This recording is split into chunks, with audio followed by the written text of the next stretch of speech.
I saw that like Connor McDavid did like this video where he gave a tour of his home in Edmonton. Was pretty nice. I'd live there. I would imagine so. He got a lot of flack over that video because I don't know.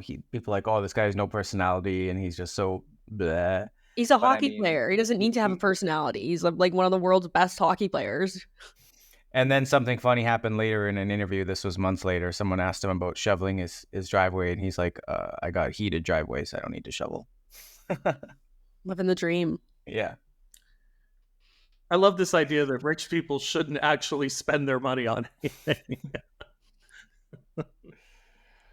All right, guys, let's get it started.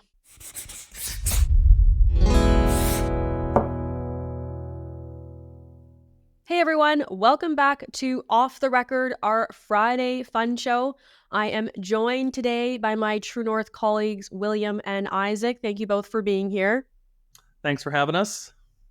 Yep, thanks for having me as well. I'm sure the audience is familiar with both of you at this point. I think you're regular stalwarts on Off the Record. And, some weeks it's less spicy news than other weeks. But this week, I think we have one of like the biggest news stories of the year, where two men in Toronto were planning a terrorist attack, and incidentally, one of the men had been given Canadian citizenship and was later found that he had been allegedly tied to an ISIS plot. And so now questions are swirling if how he got into Canada, how he got his citizenship.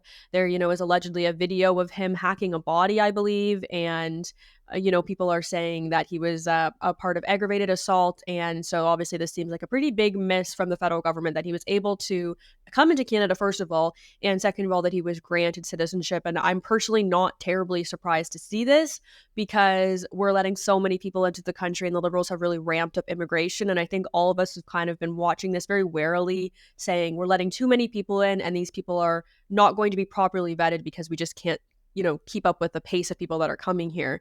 This is sort of blown up for the Liberals this week because I think it really speaks to the frustration that Canadians are feeling about immigration right now. People are very concerned. People are looking at what's happening in the UK. They're wondering if something like that could happen in Canada. And then this story happens, and everyone's sort of, worst fears are confirmed, that there are people who are living in Canada that haven't been properly vetted, that want ill for Canadian people, in this case planning a terrorist attack in Toronto, which thankfully the police caught before it happened.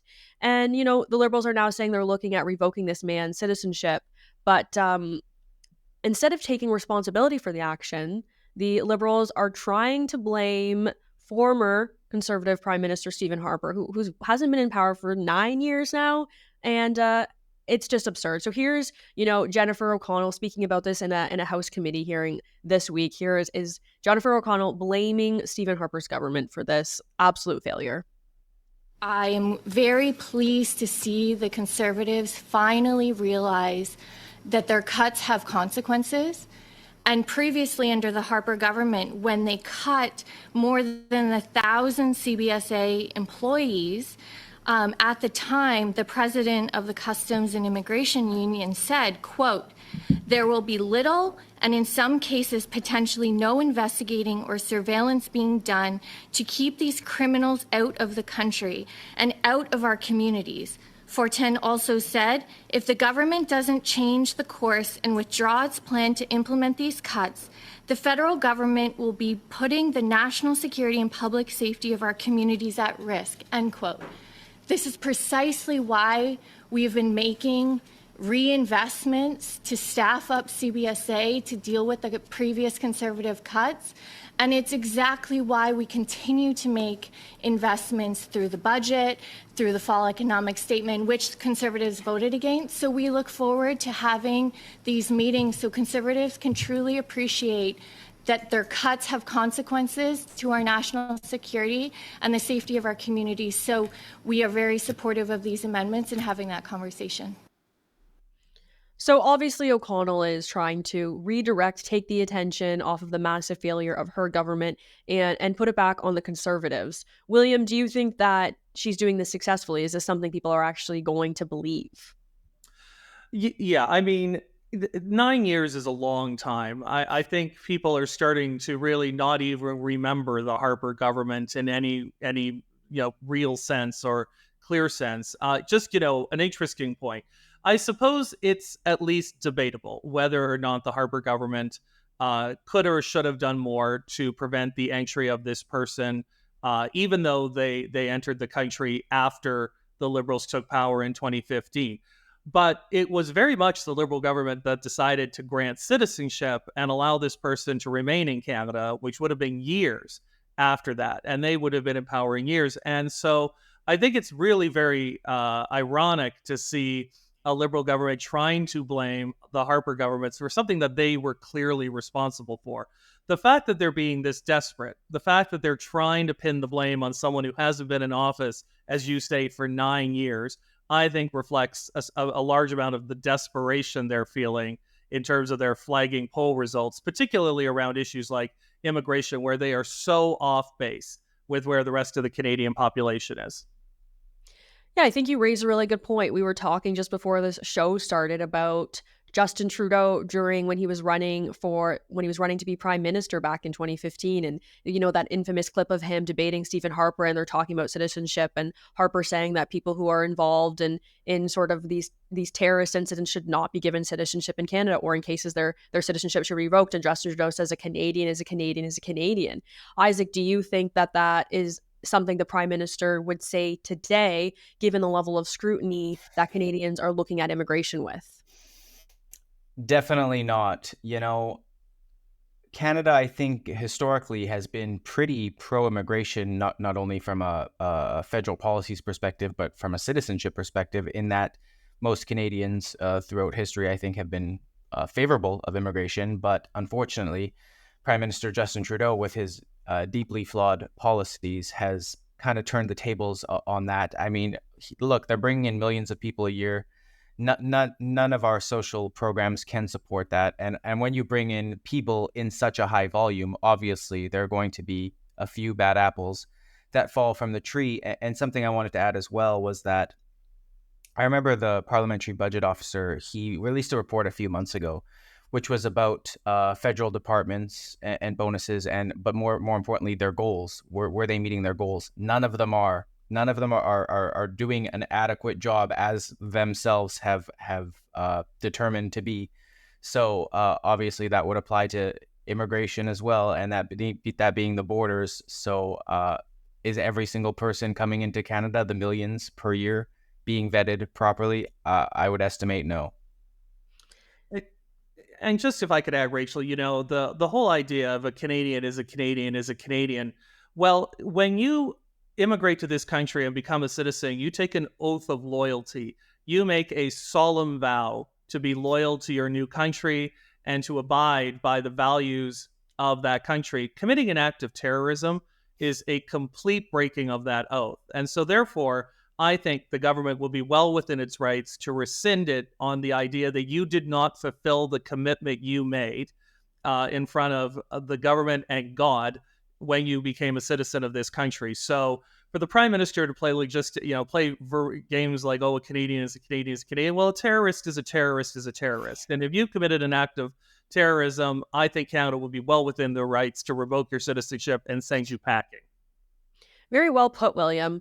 One of the other aspects of this controversy that just kind of bothered me is I felt like it was a little bit misguided from the Liberals to put Jennifer O'Connell as the lead on this. I mean, I'm surprised her answer wasn't something like boo-hoo, get over it. This is not a serious political player. I don't think that she's trusted with the Canadian people. I think she often acts in bad faith. And so to see her, putting the blame back on Stephen Harper is not surprising to me. And I think she's really lost a lot of respect among the Canadian people because she's always playing political games. And I don't think she actually wants to see solutions. I don't think she's working towards solutions. There are some parliamentarians who are better at working with the other side and do so in good faith. And there are others who are only interested in playing politics. And she is one of those who's only ever interested in playing in politics. And, we put a compilation together of some other bad actors within the Liberal Party who can't help themselves, and every time there's criticism of their government, they blame Stephen Harper, who, as we said, hasn't been in power for nearly a decade. Take a look at this. I think it's important to remind people that when we formed the government in 2015, there were absolutely no measures in place to detect, disrupt, and counter foreign interference in the electoral context. Mr. Poilievre was Minister of Democratic Institutions. 2 years in 2013, CSIS publicly identified the risk of interference in democratic processes. The previous Conservative government did absolutely nothing. Under my watch personally, I've been in this role for about 6.5 months. I've appointed 64 judges so far, and there are more to come. And the average year under the Harper government, they appointed 65 per year. So on that metric alone, I'm working twice as fast as the Harper government. So that's the first point. Would the Conservatives actually like to know that since 2006, the 5 years with the highest amount of car thefts in Canadian history was under the Stephen Harper government? In 2015, Stephen Harper presented a budget that had slashed funds for policing, slashed funds for CBSA officers, slashed funding for Veterans Affairs Services, and we were there to clean up the mess. I have to say that I really don't think Jennifer O'Connell wants to be playing the game about under which government where car thefts were. I can assure you that back in 2015, I was in high school at the time, there were no reports about people in Toronto taking desperate measures like putting poles at the end of their driveway to stop criminals from driving off with their vehicles. That wasn't the reality then. Back in 2015, there wasn't certain parts of the country that I actively wanted to avoid because I was worried if my vehicle was at a gas station and I was filling up that someone might come along and carjack it. Things have changed drastically. Obviously, people are feeling much less safe they were now than then. But Isaac, what's your take on this whole situation? I mean, do you think that this is just sort of par for the course in politics, that the new government's always going to blame the previous government when something happens? Or do you think that there is maybe a window where that's fair to do, maybe in the first 2 years, maybe depending on the issue a little longer, and after that Canadians are like, you've been in power for over 5 years now, it's time to take responsibility for your government's action? What would the timeline on that look like? Yeah, for just answering the first part of your question, I don't know that it's par for the course in politics per se, but I definitely think it's par for the course for the Liberals. When we were talking about compiling a compilation of the Liberals bashing or blaming the Stephen Harper government for their mistakes, I was immediately thinking, oh, there must be hundreds of examples, because I'm just thinking of the many press conferences I've watched over the years. I mean, I feel like the Liberals do that on a weekly basis, almost, is blame the Harper government, or at least in some way the Conservative or Poilievre government. As for the window, yeah, that's a tough one. I think it really varies on the issue. Obviously, here we were talking about a terrorist who came into Canada under the Liberals' watch. So, I mean, at that point, you think you at least have to take some of the accountability, even if it is in reality a shared responsibility, which I don't even know if it is. But the Liberals taking accountability for any mistakes or errors that they make is not something I often see them do. They instead of take accountability, deflect the blame to others. So, yeah. I think that there's probably some room when you form government to say, listen, we're trying to fix these issues that were created by the previous government. But truthfully, I think that Canadians writ large are not really interested in these types of excuses, and it's in the best interest of any government to do that as little as possible. And if you are going to do that, you need to clearly explain what your plan is to fix these solutions and a timeline as to when we could see these issues being abated. I think it's used far too often in politics as an excuse for governments not to be held accountable for their crappy and ineffective policies. But while we're on the topic of bad actors, William, True North commissioned a poll. I know that you have the juicy details on this. What have we learned about the CBC this week? Yeah, well, the CBC, in its quest to become ever more hated by Canadian taxpayers, did another great job of convincing taxpayers that they're getting absolutely fleeced when it comes to how their money's being spent. They decided to pay their executives big multi-million-dollar bonuses, $18.4 million in bonuses, despite the fact that, according to their own analysis, fewer and fewer people are actually watching CBC, particularly CBC News. So I don't know what the metric is to decide whether or not bonuses are warranted. You would think people actually watching CBC might be one of the factors considered, but as it turns out, nobody is watching CBC, but that didn't stop them from giving themselves an awful lot of our money as a job well done, in their view.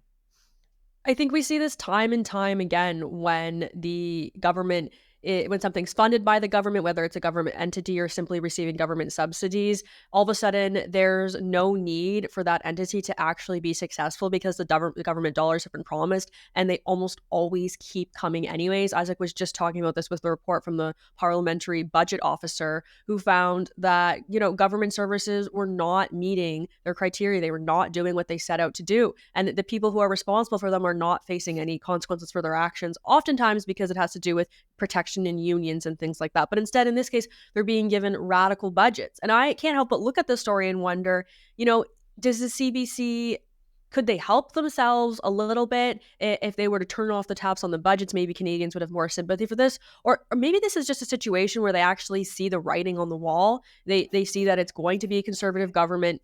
Canadians, the public has largely turned against them. And they're just trying to take everything they can on the way out. What do you think, Isaac? Yeah, something I wanted to add quickly was obviously these bonuses come after recently laying off. It was 700 or 800 employees. So, I mean, that timeline of events really doesn't make any sense to me. How can you go from laying off employees to dishing out tens of millions of dollars in bonuses? As for the CBC taking accountability, I don't even think it's really a possibility when they're getting the amount of funding that they are, which is, yes, $1.4 billion a year. You're never going to have to be accountable because you can essentially deliver a poor service.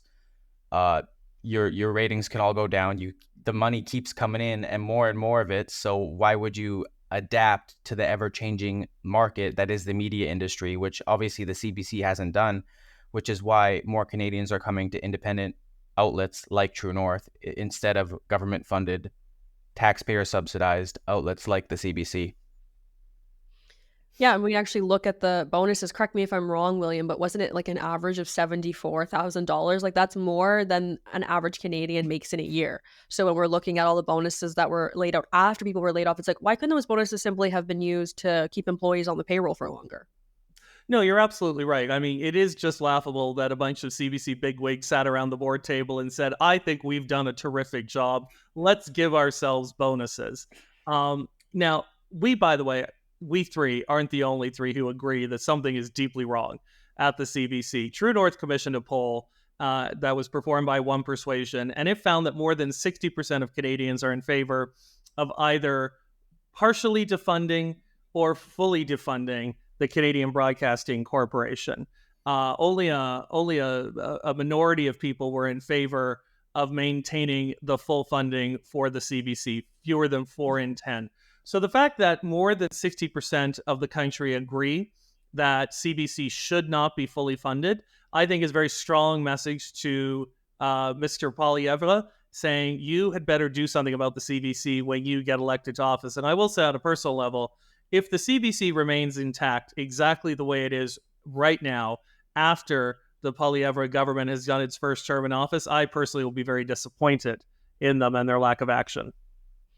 Yeah, William, I think that's a good point to raise, is that often we see, conservatives running for office. They come out with these very strong conservative positions and policies. And then once they're elected, the typical move to the center and a lot of their promises are abandoned. We saw this obviously with Aaron O'Toole when he was running for conservative leader, very conservative. Once he became the conservative leader, he was much more centrist. And I think the party and the conservative base rightfully lambasted and eventually tossed him for that. But, Poilievre has been very strong. I think if you've ever been to a Pierre Poilievre rally, or if you've seen one, you'll notice he always has that call to defund the CBC. He usually talks about it in the context of the housing crisis. He'll say, I can't wait to see a young family moving into the CBC headquarters in Ottawa after I've defunded it, and talks about how he wants to convert it into housing. And that typically gets the largest cheer. Like no matter what he says in a given rally, that is the thing that riles people up most, is the thought of him defunding the CBC.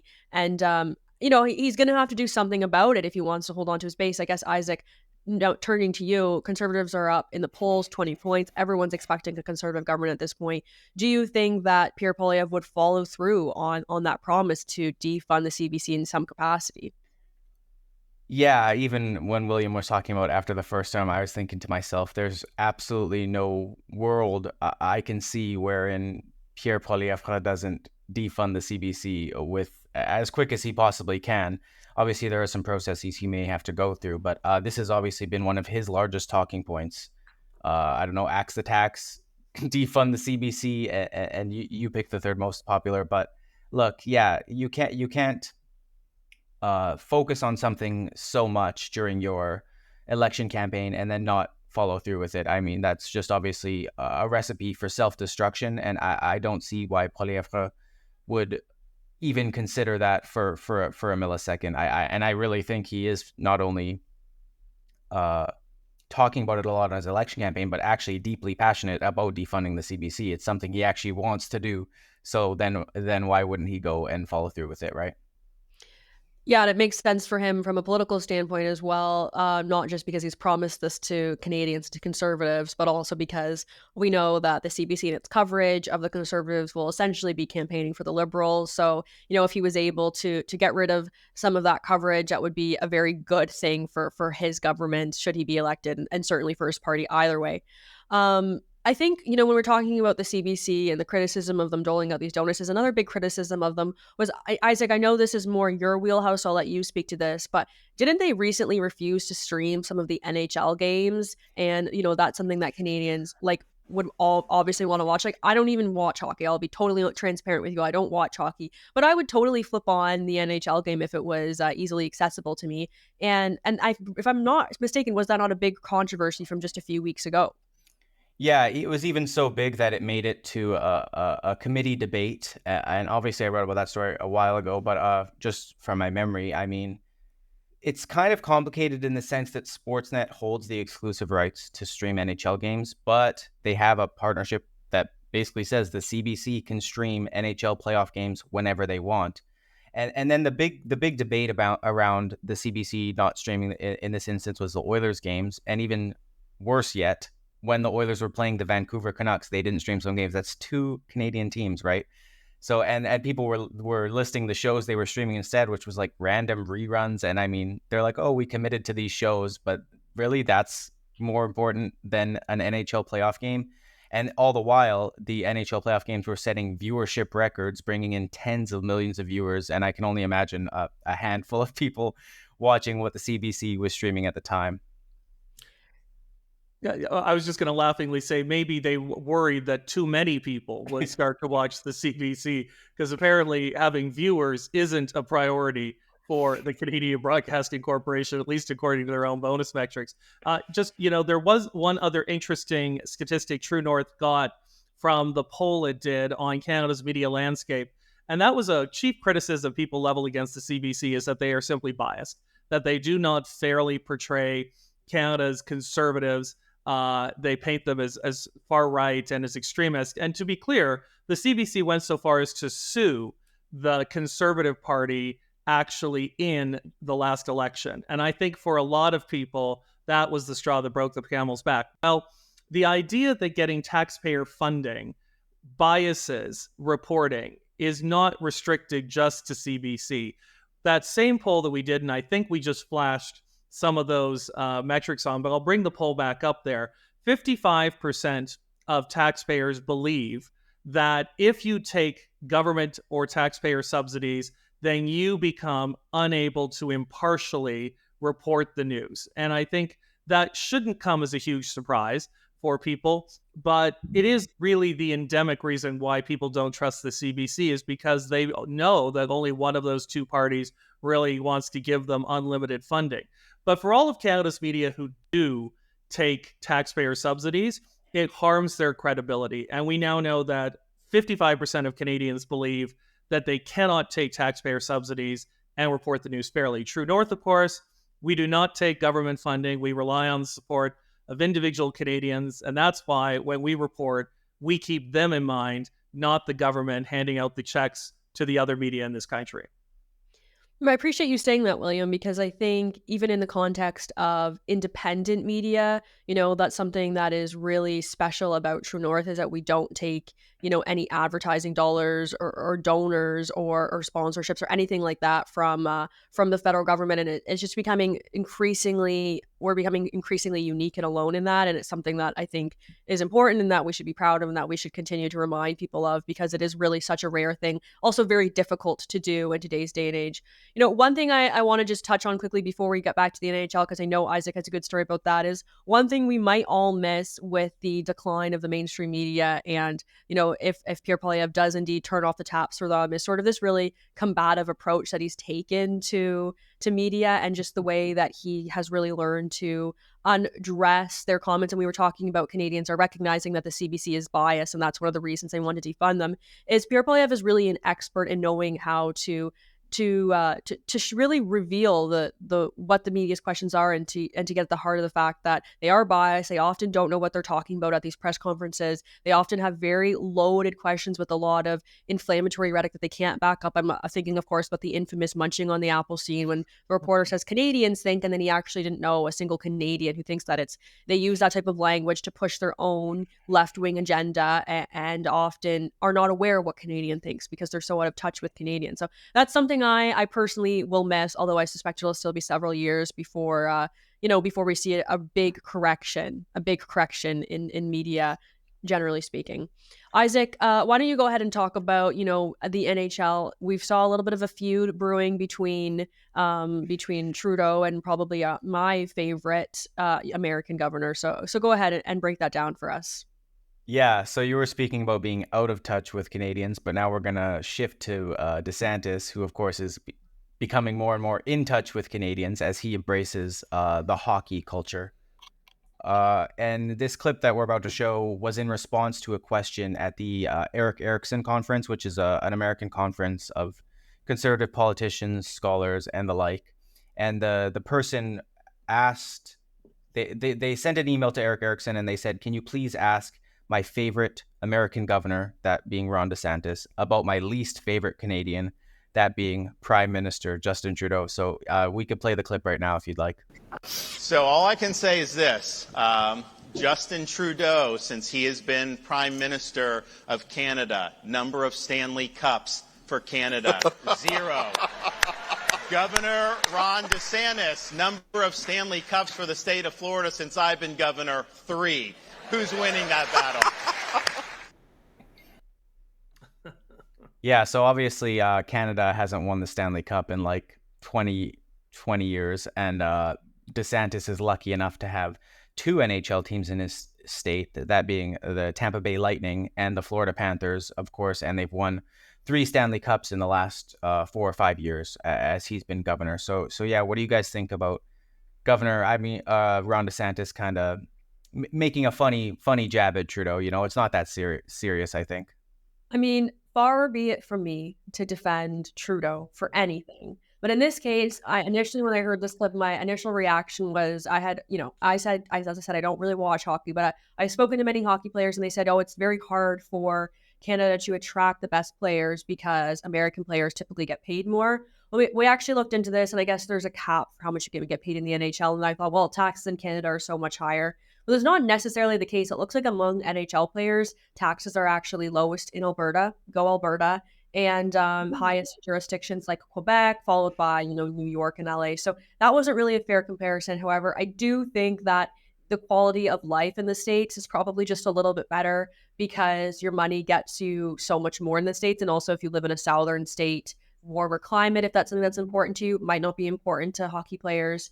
And then also with the Canadian market, like Canadians are just so interested and crazy about hockey. And so if you're a hockey player who really just loves hockey but doesn't enjoy the limelight, you might be more interested in playing for an American team where fans are not quite invested in your personal life. They're not quite as invested in your family. We were just talking about that clip with Connor McDavid when he showed his house in Edmonton, and he was criticized for not having like enough personality, like just stuff like that. Some players might just be really interested in playing the game, but not interested in all the drama that comes along with it. But as I said, I don't want to be lambasted for my comments about hockey because my knowledge is rather limited, and I wouldn't consider myself a hockey fan by any stretch of the imagination. William, what about you? What's your take? I mean, I think it rankles us up in Canada a lot more when it's places that don't have ice. that are succeeding in hockey that really bothers us intellectually and emotionally, to know that a place where there is no ice except which is artificially created is winning Stanley Cups, as opposed to the land of ice. We have ice everywhere for a large chunk of the year. And so that, I know, is always a bit frustrating. And as for, I definitely think you're right that being a NHL player is a bigger deal in Canada. We treat those NHL players differently than they do in the States. I suppose they have Kardashians and we have hockey players. That's our difference. And Britain has royals. Yeah, yes, they do. Isaac, I guess another criticism I've heard is, and you might know a little bit more about this, is that the CRA tends to go after hockey players. There was sort of a case with the CRA going after a former Toronto Maple Leafs captain, John Tavares, and I guess whether or not, signing bonuses are something that they should be paying taxes on. So I guess, even from a financial standpoint, tax is quite low in Alberta, but I just can't help but feel like generally in the States, unless you're living somewhere like really radical left, like New York and LA, you'll probably take home a little more of your money in the States. That's just my 2 cents. Yeah, I always thought bonuses, not just signing bonuses, but all types of bonuses were tax-free or less taxed at least, which is why they were even an added incentive for players on top of just the money itself. I remember seeing, John Tavares going to war with the CRA, but I don't know how that's gone. But thinking of places without ice, I remember a few years ago when Austin Matthews, the Leafs captain, obviously, who is from Arizona, was the number 1 overall draft. And I thought to myself, how does that happen? He's coming from Arizona, which I can't imagine has a strong child hockey market, which is why we see so many kids from Ontario drafted into the NHL, because they have such a strong hockey community. These children are able to access the best coaches in the world. I mean, right? Like Austin Matthews, I mean, he's an anomaly in that sense that I really think he had to be more independent than, say, a child would have had to been in Ontario. I don't know. I think maybe we should get like a new hockey show or like a sports show going over at True North. Isaac could take the lead on it. You obviously know a lot about this, and I think there's always like interesting ties for how it plays into politics. But that's just an idea. Maybe our audience can let me know if there would be interest in something like that. All right, everyone, that's all we have time to cover today on Off the Record. Thank you so much for tolerating us for the last 35 minutes or so. I hope that you guys have a great weekend. We'll see you later. And don't forget that everything you heard today was off the record.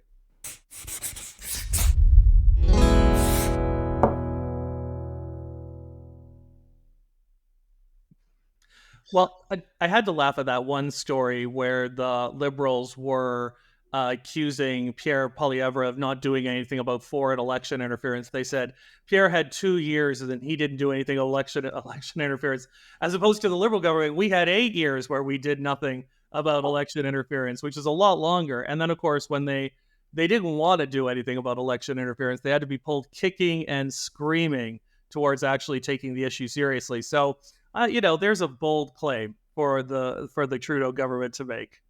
Not only is it a bold claim, but it's like Pierre Poilievre was never the prime minister. Well, sure, he was a conservative MP, but like, ridiculous. Yeah. Just details.